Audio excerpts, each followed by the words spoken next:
first Black family of Venice Beach in 1905.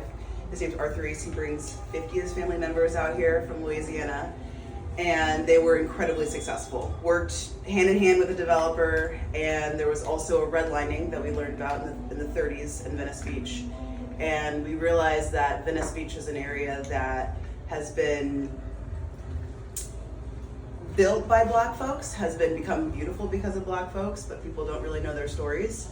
And so it was really our mission to be able to sink our teeth into how we share those stories. So hooked up with a historian who gave us access to private archives and connected us with all the family members that have histories here.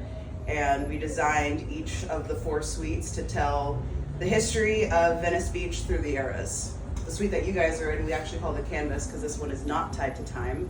This is the artist's interpretation of that story, because artists have always been what makes Venice Venice. And so we pay tribute to the artists by connecting with local artists and letting them come in, be inspired by the space, and share their story of how they're inspired by the Redline.